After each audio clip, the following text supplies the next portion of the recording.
In 1960, in Africa, the Belgian Congo received its independence and established its own government in what later became known as Zaire. The new leadership immediately aligned itself with Moscow and began a campaign of terrorism and destruction in order to eradicate all traces of opposition to itself. When the nation plunged into chaos, one of its provinces, called Katanga, decided it wanted no part of the Red Revolution. It declared its independence and offered to align itself with the West. The will of the people was expressed in the words of their leader, Moise Tshombe, who declared to the world, "We are seceding from chaos." Katanga remained a sea of calm amid the bloodshed and violence around it, and by this contrast it became a thorn in the side of the central Congolese government, which now wanted to pull it back under its control. The Red regime was not militarily strong enough to accomplish that by itself, so it asked the United Nations to do it for them. The excuse they gave was that they wanted the UN to put down rebellion and to restore law and order in the Congo. But everyone knew that was only a ploy. Katanga already had law and order. The UN sent most of its military forces not to the central Congo, where thousands of people were being massacred and where law and order were very much needed to be restored, but to Katanga, where they were not needed and definitely were not wanted. The UN declared it was contrary to its own charter to intervene in the internal affairs of the Congo, and that it had no intention of doing so. But it was clear from the outset that this was not the truth. As some of the UN personnel even admitted later in their public speeches and books, the real purpose of the UN was to intervene in the Congo's internal affairs and to force an independent, anti-communist state back under the rule of a communist puppet regime. The great irony in all this was that the free world was told, and the American people firmly believed, that the UN force had been sent to the Congo to protect it from communism. The documentary you are about to see was produced in the style of the period, which is to say, the narration is rather formal by today's standards, but the facts contained are accurate in every detail. I can attest to that because of the research I was able to do while writing the book, The Fearful Master, A Second Look at the United Nations. In fact, the entire first 6 chapters were devoted to the Katanga tragedy. I considered at that time that before we can judge the UN's words and public pronouncements about peace and human rights, we should first look at its deeds. As Lenin phrased it, words are one thing, actions another.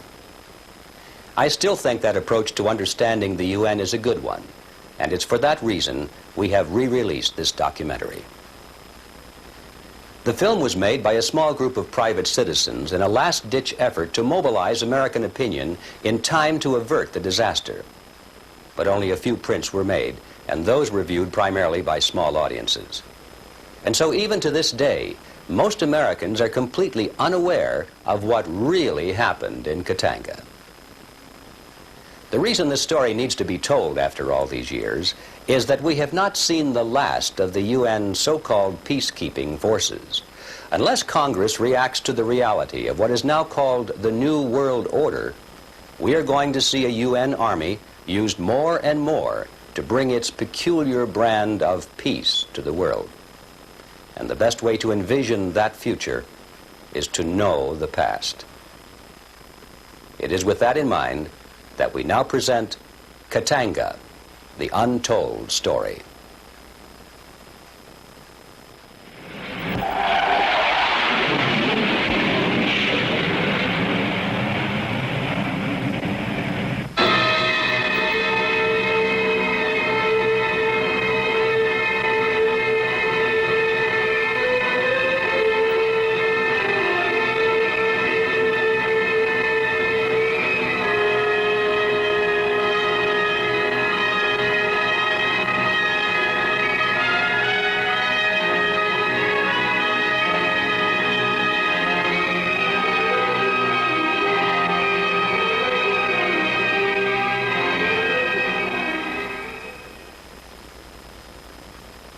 Everywhere, the communist technique for conquest has been the same.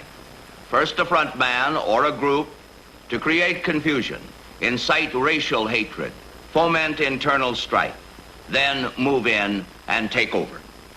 Today, Africa is one of the most vital links in the Soviet chain of world conquest. Its untouched natural wealth has perhaps a greater potential than that of the rest of the world combined. Strategically, the key to Africa is the Congo. And the key to the Congo is an area about the size of France, the state of Katanga. In custom and tradition, the Katangese differ from the other Congolese, much as we differ from some of our Latin American neighbors. Their government is patterned on Western lines.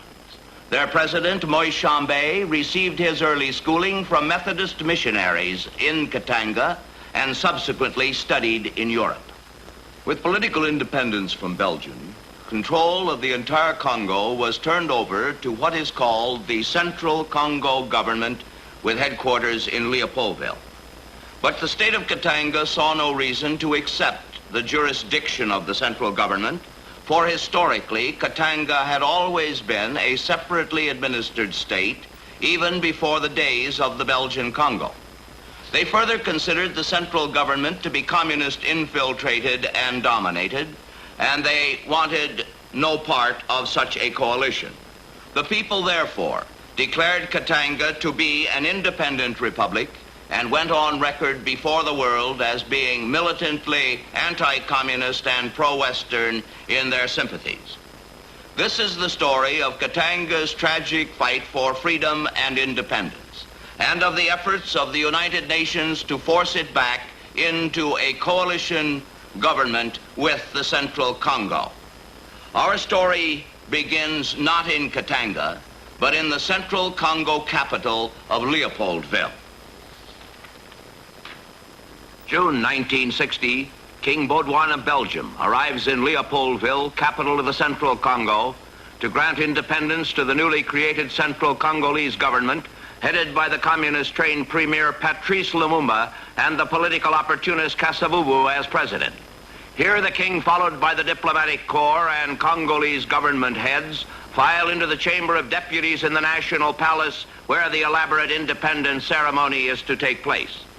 These historic pictures show the solemn young king reading the document that grants the Congo a premature independence, an independence to which the Belgians were forced by strong United Nations pressure and the threat of communist guerrilla warfare in which all the whites in the Congo would be massacred. As the king concludes, President Kasavubu formally accepts independence for the Congo. But then Lumumba takes the stand, and he cannot resist using the solemn occasion to heap insult on the Belgians and their king.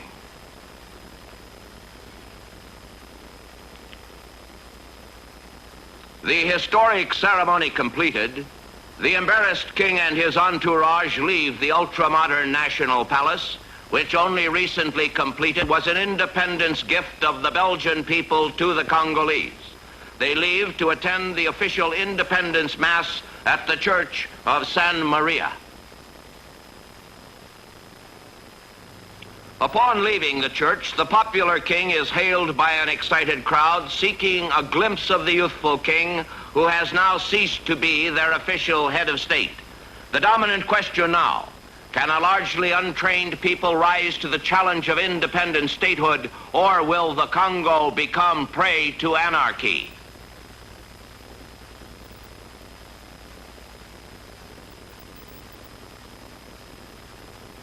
The Congo, now an autonomous state, the Belgians, according to agreement, strike their flag and prepare to leave.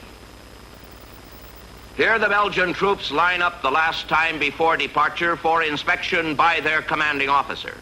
With the forced departure of the Belgian administration, the unprepared Congo loses its strongest base for political and economic stability. Into the resultant vacuum swept a bewildering array of over 60 political parties, of which the communist-supported Lumumba bloc emerged as the ruling power. The Europeans and Congolese, bidding the Belgians goodbye, do not yet realize that they are also saying farewell to order and the rule of law. Here the Belgian troops leave in U.S. Air Force Globemasters, provided courtesy of the U.S. State Department. With the departure of the Belgian troops, red agitators, following the classic pattern of creating ultimate chaos, out of which the communists will emerge as victors, appealed to the nationalistic fervor of the masses, thus skillfully laying the groundwork for eventual communist takeover.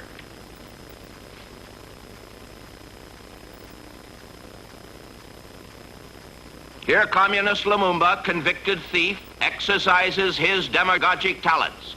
Like all communists, Lumumba makes his bid for power by promising the people unattainable economic and political gains. In the immediate future of the Congo, this hate-motivated red agent, as he was called by one of the central Congolese ministers, was to leave behind him a wake of violence, climaxed by rape and mass murder. The red plot to gain control of the entire Congo goes into effect. Communist-led hordes, augmented by Central Congo Army units, mount a reign of terror. Resultant riots throw the Congo into a turmoil that completely paralyzes any effort to establish an effective government and economic stability.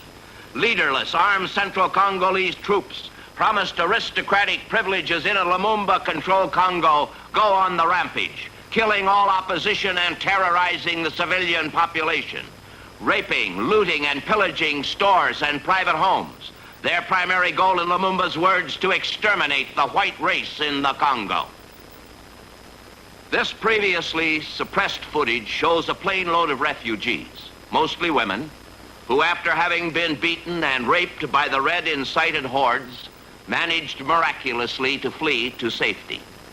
These pictures require no words.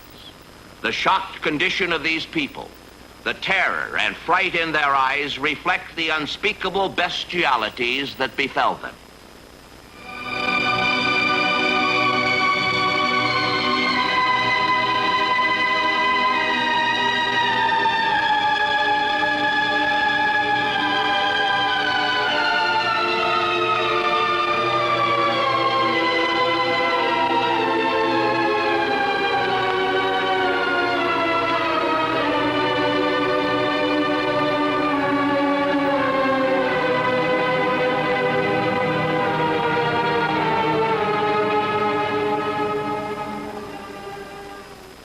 In Leopoldville, thousands of uprooted, bewildered, and terrorized Europeans, among them doctors, engineers, technicians, and teachers whose skills were essential to an efficient and smoothly running Congo economy, line up with their families to leave.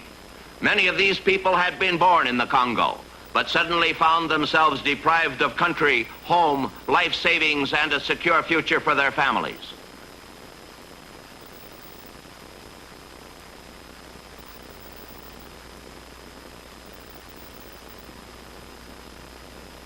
With the loss of these vitally needed skills, the Congo economic system collapses. Unemployment, famine, and epidemics strike. Central Congolese industry, employing thousands, is forced to shut down, and people in search of jobs and food become migratory. Congolese tribesmen, many of them still at a Stone Age level, flock to the cities wooed by Lumumba's promises. Production stops. Supply lines collapse. The first step toward communist takeover of the Congo has been achieved. The entire Congo, with the exception of Katanga, is engulfed in chaos. The central government declares martial law. Alarmed by the massacre of the civilian population, Belgian troops re-enter the Congo to arrange for the safe conduct and evacuation of all Europeans.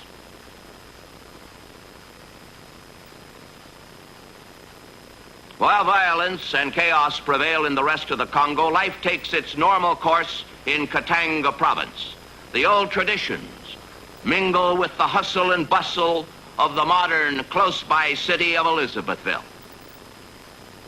Elizabethville, where the streets are filled with the sounds of healthy economy, and where, in contrast to the rest of the Congo, all lines of communication are operating smoothly, with airplanes and trains arriving and departing on regular schedules. While the city itself is a picture of flourishing business and prosperity, the peace and calmness surrounding Katanga is deceptive and fragile. An industrial and well-developed Katanga is the key to Congo control, and thus the primary target for communist takeover. These pictures, better than words, illustrate why Katanga is a prized possession to the communists. While most of the factories in the central Congo are shut down due to lack of skilled European personnel who have been massacred or deported by Lumumba's gang, Katangi's industry is in full production, providing employment and income for tens of thousands of Katangis and their families, assuring them of a living standard and a secure future unequaled anywhere else in the Congo. There are several vital reasons for the communist onslaught to control Katanga. Katanga, with huge hydroelectric power plants, could at full capacity supply the entire Congo with electricity, which marks it as a prime target toward any attempt toward the takeover. But the prize catch for the communists is Katanga's mighty Union Minière, an internationally owned mine which produces 60% of the world's cobalt and 8% of the world's supply of copper. It was a Katangese mine which supplied the United States with element U-235, an ingredient vital in the production of the first atomic bomb. What is the background for Katanga's prosperity and economic success? Katanga's critics point to her fabulous wealth of natural resources as the only answer. This is not true. Katanga has natural mineral resources, but it is not singularly blessed with riches. Other provinces in the Congo, equally large or larger than Katanga, such as Kasai and Kivu, have the same industrial potential, a potential they have never realized. The reasons for Katanga's success are not alone her natural resources, but her people, who in an intelligent and industrious way are willing to develop their assets within the frame of the free enterprise system. This encourages investments which in turn increase production. And in a peaceful, cooperative, and harmonious relationship, they draw on the superior skills of European technicians to supervise production and to teach a growing number of skilled Katangese to carry on in progress where the Western powers left off. Katanga realizes that a successful future must be based on a sound public school system. This is a typical Katangese school in which European teachers are enlisted in the national drive for better education. Katanga has an excellent and expanding school system from primary to university level.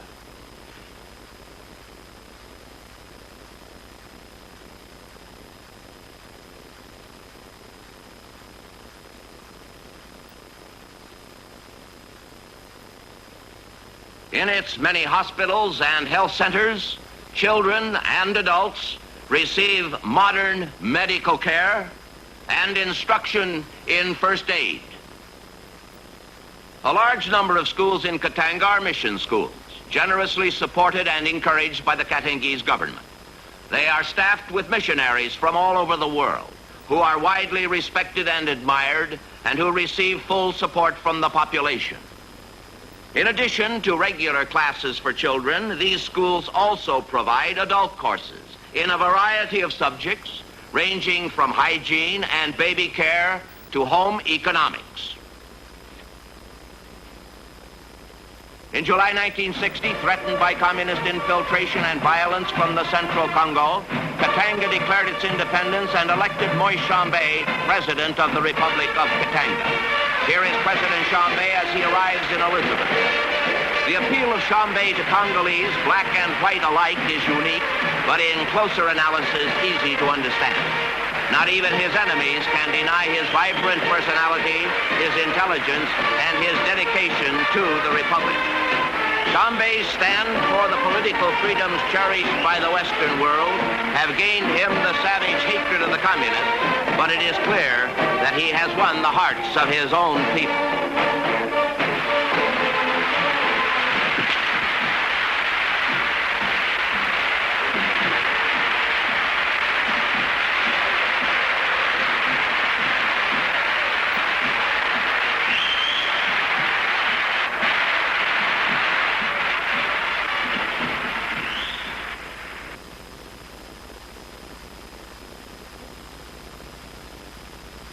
While most of the missionary schools are Protestant and Chambé himself a Methodist, the Catholics are given equal opportunity for the practice and dissemination of their faith. Here is President Chambé in company with the Catholic bishop in Elizabethville. The same freedom is enjoyed by the Jewish community in the city, the existence of which may surprise you as it did me on the occasion of my visit recently. I was invited to attend a bar mitzvah ceremony by Rabbi Silverbaum, the spiritual leader of the Jewish community. At this confirmation service, President Chambé was an honored guest. These people are Katangese citizens, Jews who found religious freedom in this part of Africa. The family was as delighted as any American family would be if our own president should drop in to extend his congratulations on such an occasion.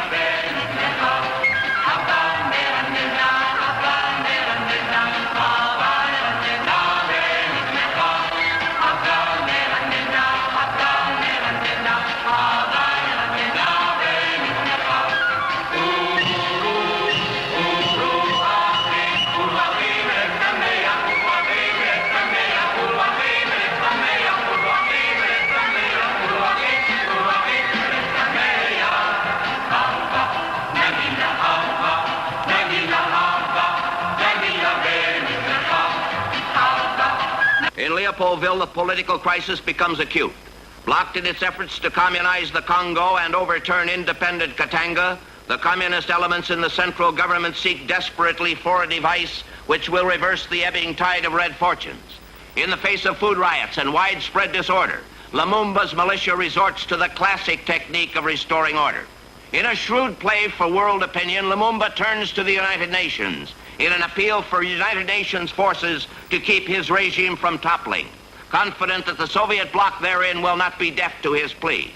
Here, Lumumba and his advisors prepare to leave for UN headquarters in New York, in what he terms a goodwill visit to the United States. This trip was hailed in the world Soviet press as a supreme peace mission.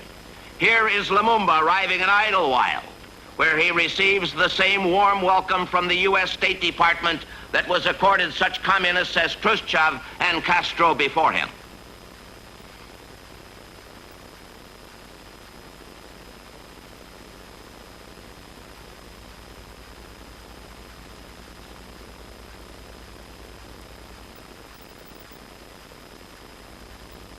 A grateful Lumumba makes immediate use of our free press and radio to muster support for his cause. His remarks were enthusiastically received. Later, Lumumba was whisked off to Washington, where he was wined and dined and where he stayed in the president's official guest house. Parenthetically, Chambé was thrice denied a visa by the U.S. State Department and was unable to present the Katanga story in the United States. In the UN, Lumumba, addressing the General Assembly, puts the blame for Congo massacres and riots on the re-entry of Belgian troops and demands United Nations intervention to forcibly and finally evict them from the Congo. He attacks the Republic of Katanga as the principal obstacle to Congo unity and demands its capitulation to the rule of the central government. Joining in the applause, ironically, are representatives of some of the smaller nations who had only recently achieved their own independence.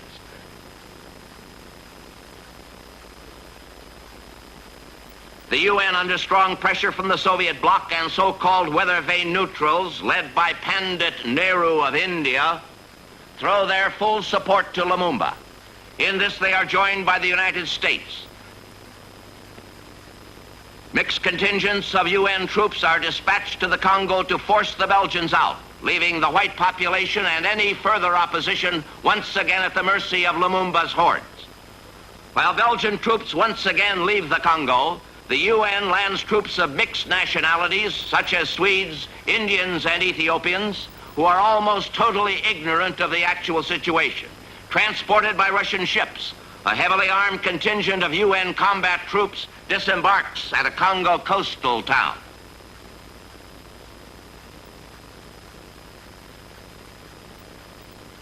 Secretary General of the UN, Dag Hammarskjöld, arrives in Leopoldville to personally supervise the UN occupation of the Congo. He is greeted by President Kasavubu. The UN troops enforcing Lumumba's dictates commit serious breaches of international conduct.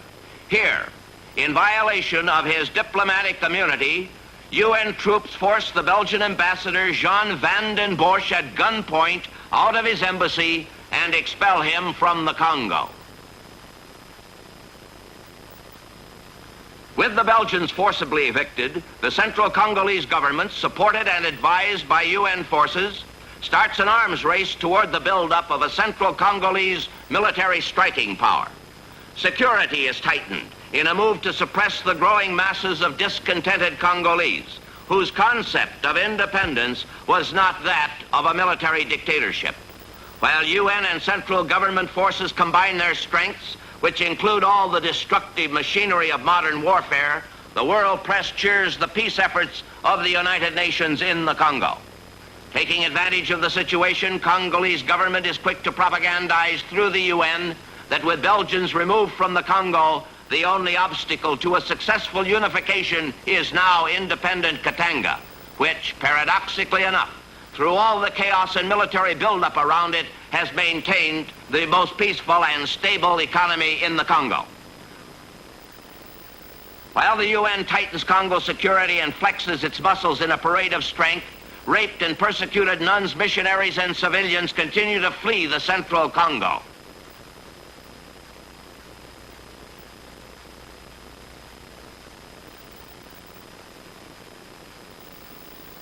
All this while Central Congolese President Kasavubu is busy catering to influential guests such as Soviet Minister Valerian Zorin.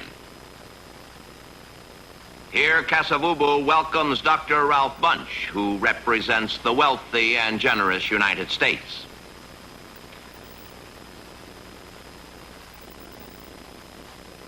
Dag Hammarskjöld, Secretary of the United Nations, calls on Kasavubu for a top-level conversation.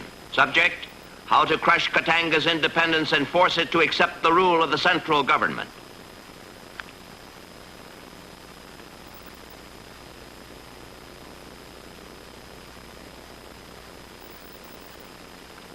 What came out of these talks was the old reliable Trojan horse plan. The United Nations unconditionally pledged to Chambé that if he permitted United Nations forces to enter temporarily, it would pledge absolutely no interference in Katanga's internal affairs. Thus assured, Chambé, in a show of good faith toward the World Organization, permitted the entry. Since America is a part of the United Nations, we are called on to do our share and respond dutifully. These UN troops, who will shortly occupy Katanga, were transported by United States Globemasters.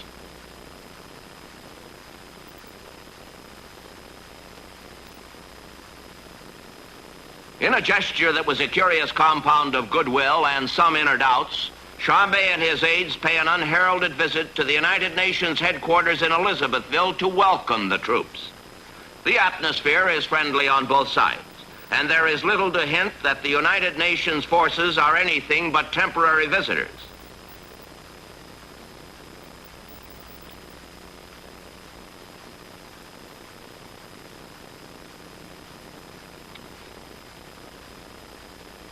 Here Chambé, with the aid of an interpreter, is chatting with some of the Irish officers in command. If the number of troops and their military equipment have given him any premonition of what was to come, he still obviously relied at this point on the assurances given to himself and his people.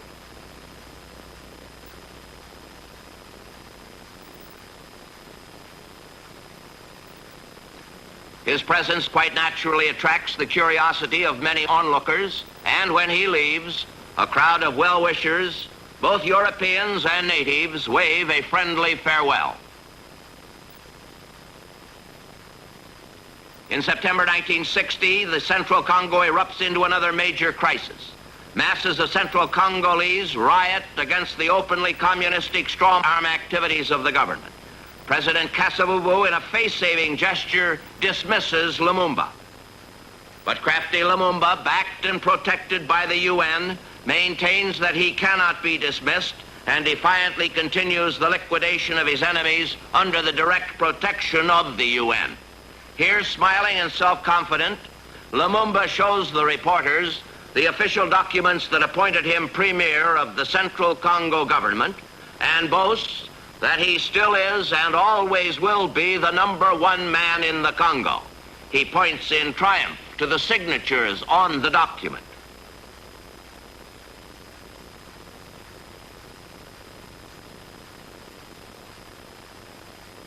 The Congolese parliament, riddled with communists, protests Lumumba's dismissal and renders it void. Later, 10 parliament members who voted against Lumumba were shot by Lumumba's police. His authority backed to the limit by UN forces, Lumumba again plunges the Congo into chaos and bloody violence, behind which he makes his final bid for total power. Comrade Lumumba, receiving too much adverse publicity in the eyes of the world to be able to much further the cause of communism in the Congo, was soon to disappear from the scene under mysterious circumstances.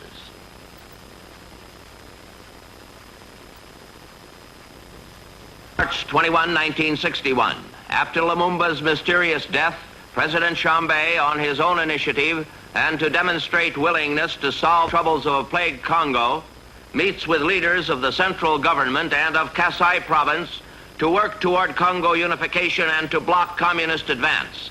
At this conference, Chambé reiterates that Katanga's succession had taken place primarily to resist the communist dictatorship of Lumumba.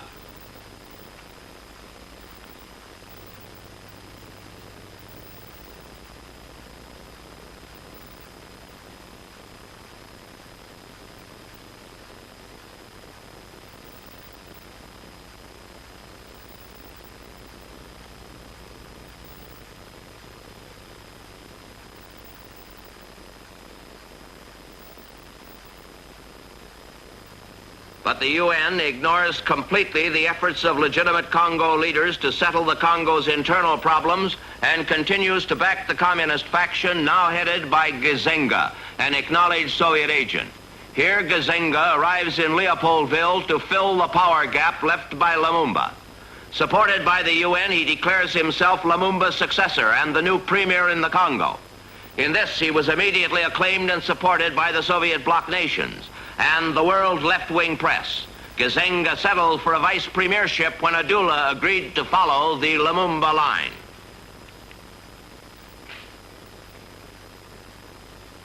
February 21, 1961, the UN Security Council, in disregard of its charter and solemn pledges, authorizes UN troops the use of armed force with the announced purpose of restoring order in the Congo. Disregarding peaceful conditions in Katanga, the United Nations, prodded by the central government, uses this as a pretext to build up its military force in Katanga and pours troops and heavy equipment into the new republic. Although repeatedly warned, the UN commits a tactless breach in international relations when it insists on sending white troop contingents, some of which consider the African a vastly inferior human being. These troops, well trained and equipped with superior late model arms, form the nucleus of UN striking power in the Congo. The UN military buildup in Katanga grinds into high gear as more and more troops begin to arrive. Here, jet bombers manned by Indian pilots are flown into peaceful Katanga to build up UN air power. These jets equipped with rockets, bombs, and machine guns. Here, the Indian pilots are welcomed by the UN commander.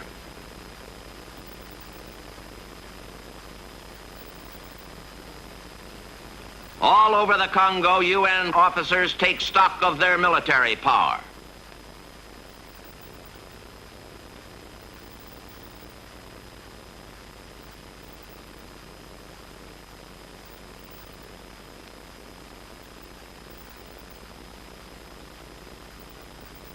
The Russians, operating out of public view, do not send troops, instead send technicians and agents who, penetrating to the top level of the central government, exert Soviet influence. These innocent-looking wooden crates contain Czechoslovakian-made arms and ammunition. Soon the Congo is flooded with communist arms and ammunition. Here, surrounded by the press and feigning complete ignorance of a fact known by every Congolese official, are central government representatives confronted with a sample from a large stockpile of communist munitions in Leopoldville. The symptom of surprise at the discovery exhibited for the benefit of reporters is not very convincing, but the fact remains unchanged. Many of these bullets are designed to kill in Katanga. In Katanga, in the meantime, tension mounts as UN troops, disregarding their agreement with Shambay's government not to interfere in any way with Katanga's internal affairs, establishes a tight military security and control.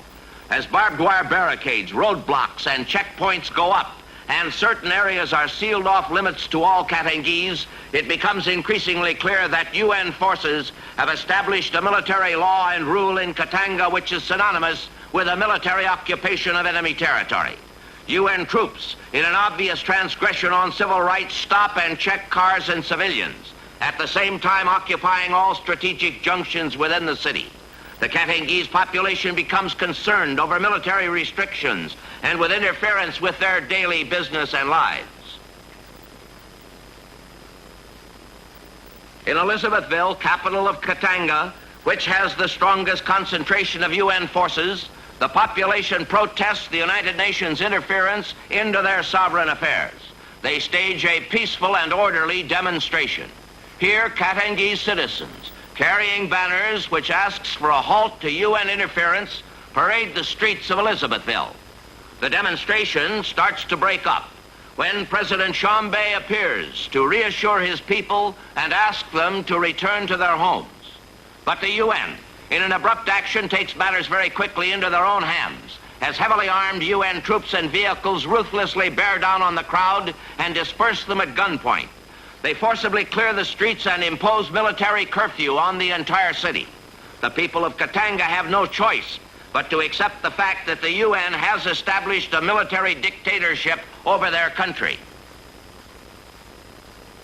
April 24, 1961. With pressure and tension mounting in Katanga, Shambay agrees to attend a second meeting of Congolese leaders to implement the agreements reached at the previous conference of March 1961.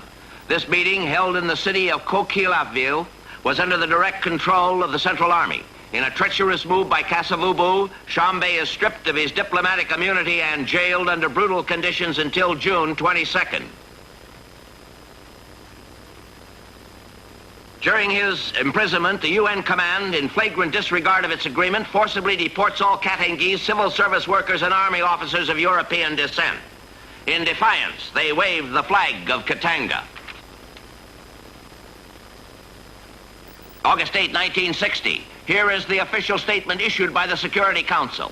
We quote, "The UN forces in the Congo will not be a party to, or in any way intervene in, or be used to influence the outcome in internal conflict, constitutional or otherwise," unquote. Secretary General Dag Hammarskjöld went on to make this more explicit. The United Nations force cannot be used on behalf of the central government to subdue or to force the provincial government of Katanga to a specific line of action.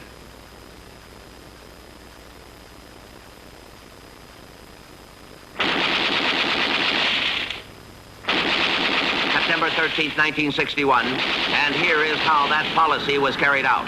UN forces under the command of Connor Cruz O'Brien bring peace by unleashing a vicious and unprovoked assault on Elizabethville. Katangese fighting to preserve their freedom strike back. The superior UN war machine, in a surprise action against ill-equipped Katangese forces, counts on a speedy victory. But the Katangese, white and black alike, rising as one man, put up a fierce resistance that stops the UN invaders in their tracks and finally forces them to retreat. An astonished world hears the news that a superior mechanized UN Legion of War was forced to retreat before a militarily inferior fighting force of determined patriots. But freedom has its price, and Katangese casualties are high and the wounded numerous. To Katangese who lost loved ones in this battle, it may be that the magic words United Nations no longer symbolize universal peace and the brotherhood of man. Of course, it may be that they are prejudiced. Indiscriminate UN mortar and machine gun fire makes no distinction between civilian and soldier, old and young. As in most wars, it is the innocent who are hurt and have to carry the heaviest burden of man's inhumanity to man. The UN, unable to achieve its goal of subjugating Katanga to the central government, bides its time and agrees to a ceasefire. Here, President Shambay attends a meeting under UN auspices to conclude an agreement which reaffirms Katanga's right to remain independent of the central government and again assures Katanga of non-interference by UN forces into internal Katanga affairs. Even as Shambay negotiates, UN forces make their way through the rubble of shell Katangese homes and businesses in search of African souvenirs. And in Leopoldville, President Kasavubu, assured of help in a personal note from Khrushchev, calls a cabinet meeting to plan future moves against Katanga. In Katanga, people pay homage to those who gave their lives for their country. In a church in Elizabethville, war widows, many of them carrying their children, attend the church requiem for Katanga's war victims. Their flag is at half-mast, for this too is Flanders Fields. We are the dead. Short days ago we lived, saw dawn, felt sunset glow, loved and were loved.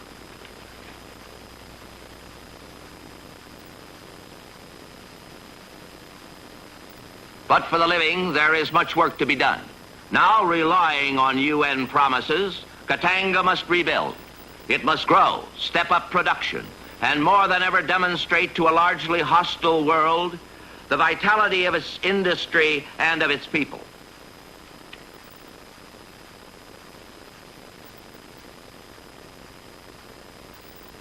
In spite of their recent sorrow, readjustment to normal life quickly takes place.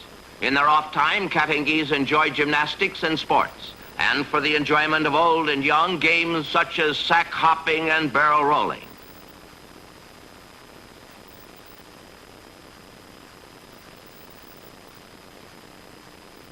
In Katanga, all social life centers around the family.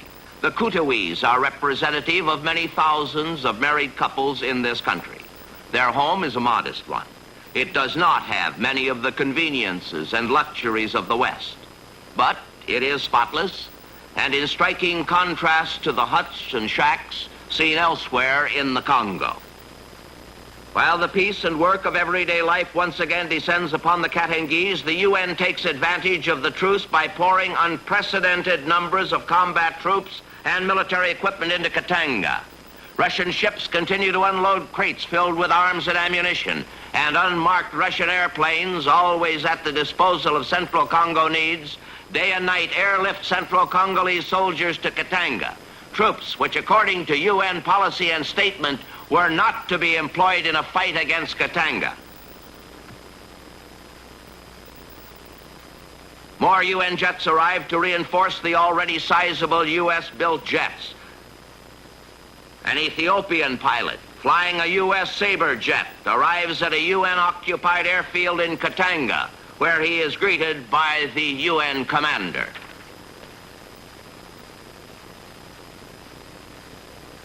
UN forces steadily reinforce the already nearly 20,000 men armed with bazookas, machine guns, tanks, and 75mm field artillery, as matched against Katanga's army of several thousand men, are now deployed at all strategic points of Elizabethville, ready at moment's notice to launch an attack with superior forces. Over and over again, the UN assures President Chambé that the United Nations has no further intention of intervening in Katanga's internal affairs, nor intention of again employing armed force against Katanga. These statements are taken in good faith. But as they are made almost simultaneously, UN planes take to the air to drop communist-style leaflets on Baluba villages in Katanga. This in an effort to incite the tribesmen into a bloody insurrection against the Katangese government. And giant U.S. Air Force Globemasters, in a continuous and gigantic operation, ferry UN troops in combat gear into Katanga. At the provocation of the communist-infiltrated central government, the situation in Katanga assumes more and more the explosive possibilities of a powder keg. 3 months after the first initial UN attack on Katanga on a quiet day, November 21st, 1961, the powder keg explodes into bloody violence as UN forces repeatedly requested the central government to subjugate at any cost and crush Katanga to its authority in a final drive, forge ahead, supported by jet fighters and bombers to clear a path of death and destruction, which not only makes a mockery of the UN resolution to the world not to use force to advance the cause of the communist-backed central government, but also shatters the myth of UN forces sent to the Congo to bring peace. The UN command, remembering the Katangese fighting potential, is not taking any chances this time. To destroy resistance by Katangese military and civilians, Elizabethville receives a devastating shelling from bombers, field artillery, and bazookas. The strategic policy, a complete reign of terror. After which UN troops supported by tanks and armored cars zip into the heart of Elizabethville, converging on all points of resistance, grimly determined to end Katangese independence and to establish central government dictatorship. At the heart of the city, UN advance is halted when Katangese, including Europeans, make a stand and in close-range combat that ranges for 8 hours, puts up a fierce resistance to UN advance. But the odds are uneven, and the Katangese, vastly outgunned by numerically superior and much better equipped UN forces, are being pushed back. It is soon apparent that the Katangese are fighting a losing battle against the powerful UN forces. UN troops advancing from all sides systematically wipe out all resistance pockets, and in the process, machine gun and bazooka civilian cars trying to escape from the city, killing many innocent civilians running for their lives to find cover from UN fire. This truck, which had made an attempt to carry refugees, among them women and children, out of Elizabethville, was deliberately bazookaed by UN Ethiopian troops. Looking at this picture, these words from the UN Charter come to mind: to stand together in common dedication to the cause of liberty and peace, to reaffirm faith in fundamental human rights and in the dignity of the work of the human person. Words which were made a mockery of by UN action. The UN consolidates its forces in a final drive to crush all remaining resistance and to force the unconditional capitulation of Katanga as Katangese surrender to the UN.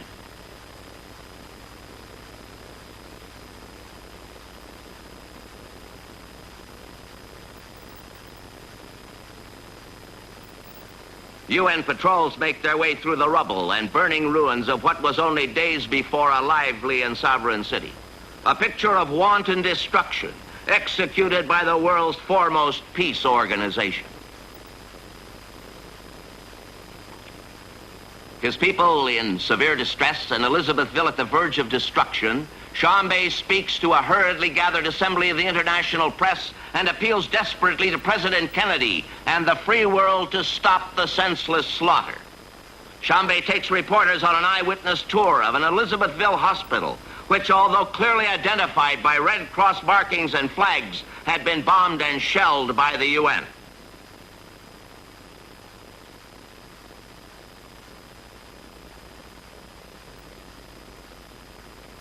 December 21st, 1961.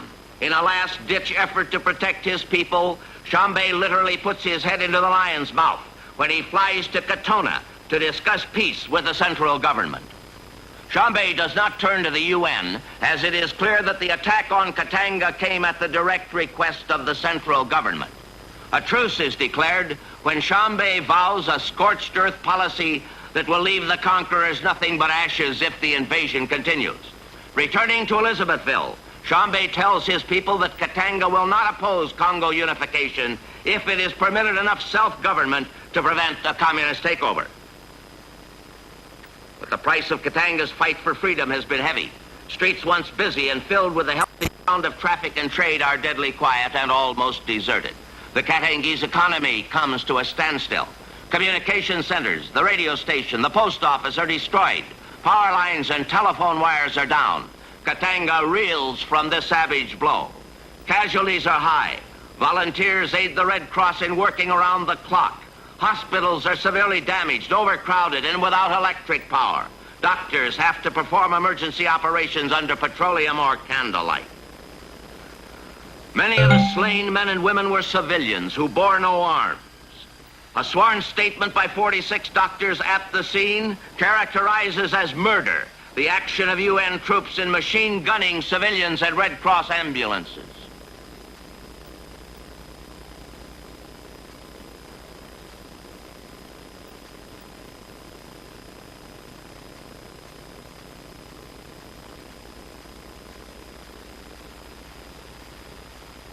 The morgues in Elizabethville are filled to capacity.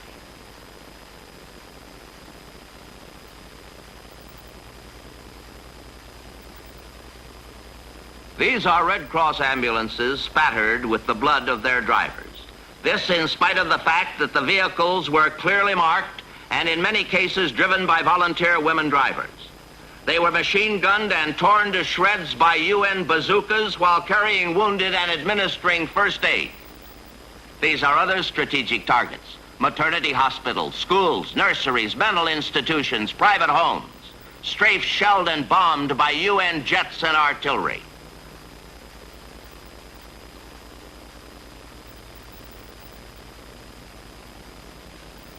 The Charter of the United Nations states, quote, "To practice tolerance and live together in peace, and to unite our strength to maintain international peace and security by the acceptance of principles and the institutions of methods that violence and armed force shall not be used."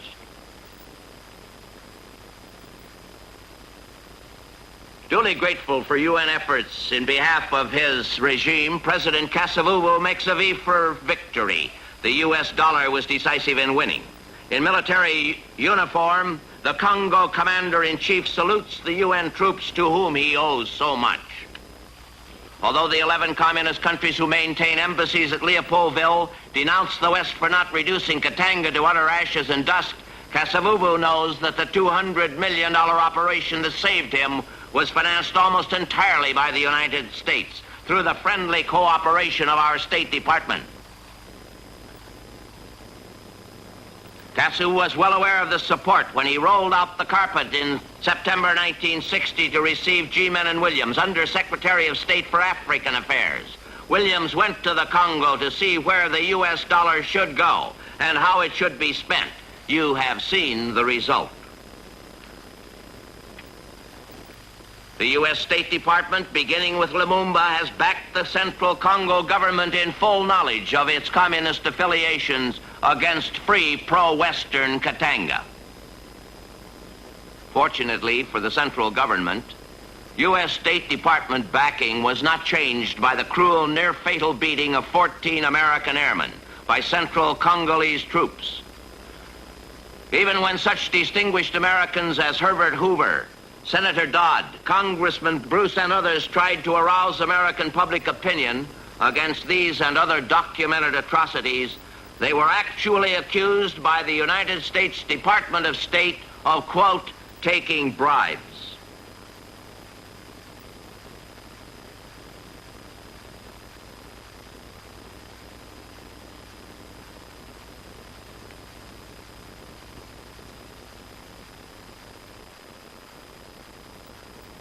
Communist dictators the world over, Khrushchev, Castro, Lumumba, are invited to our shores and feted lavishly. Africa's only outspoken anti-communist, pro-Western leader, Moise Tshombe of Katanga, was arbitrarily denied a visa to visit this country. The visa was denied when he was invited here by a group of American citizens who wanted to hear his side of the story. Why? In order to find out, I decided to visit Tshombe in his own country halfway around the world. I asked President Tshombe to give the American people a first-hand evaluation of what was going on.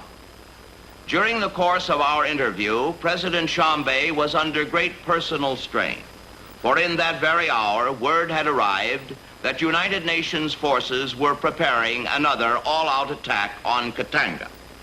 Here in simultaneous translation from the French are President Tshombe's comments. Monsieur Jackson, je vous remercie beaucoup d'être venu nous rendre visite. Thank you, Mr. Jackson. I'm fairly well. But as you may know, my health has suffered somewhat from my dungeon imprisonment at the hands of the central government when they tried to break me following the conference at Coquilletteville. But that is of little matter. The important question is the survival of our beloved Katanga. As you can see for yourself, at this very hour, no effort is spared by the United Nations to utterly destroy us. In this, it is being helped by your own State Department. I'm sorry to have to say this, but tragically, it is true. Why? What have we done to your State Department? What have we done to the United Nations? What terrible crime have we committed that we should so deserve this? Well, it seems that our crime was that in an emerging Africa that is everywhere turning against the West and into the arms of the Soviet bloc, we, Katangese, asserted our loyalty to the West and our uncompromising hatred of communism. In an emerging world of socialized and communized industry and the seizure of private property, we have asserted our hatred of statism and our belief in and encouragement of private free enterprise. In a world of anti-individualism, we have asserted our belief in the fundamental dignity of the individual man and his right to life, liberty, and the pursuit of happiness. As you have seen for yourself, here white and black live together as brothers of the human race, with neither racial strife nor hatred. Our people work toward the common goals of free men. Are these the offenses? Are these the crimes that we're guilty of? You may perceive here a very interesting fact, which is this. In a communist Africa or in a communist Congo, a free Katanga would be an unbearable thorn in the side of the communists. An example of freedom which they could neither exploit or tolerate. Just as West Berlin is their thorn in Europe. Throughout the communist world and also in many Western nations, including your country, we Katangese have been viciously attacked by many political commentators. They have accused us of being tools in the hand of the colonialists, that we are cheap exploiters of the rest of the Congo, and that the rest of the Congo could not survive without political control over Katanga. Well, the vicious lies and propaganda that they are spreading against us is just what they said about free China before she fell to the hands of the communists. The propaganda against Chiang Kai-shek was vital to their conquest. And Mr. Castro, he was just another agrarian reformer too, remember? Well, today we have a United Nations full of political commentators of the same stripe. The United Nations pretext for attacking us is that the Katangese army took the initiative in the attacks of September and December 1961, just as the Chinese Reds alleged when they invaded Korea. The United Nations, on the 28th day of August 1961, surprised us by lightning attack. At 4 o'clock in the morning, on the post office square, at the railroad station, at the radio stations, everywhere, innocent Katangese men, women and children, civilians and military personnel were senselessly massacred. Next, they waged an all-out war on the economy. Not only did they bomb our industrial plants, but our freight trains and roads.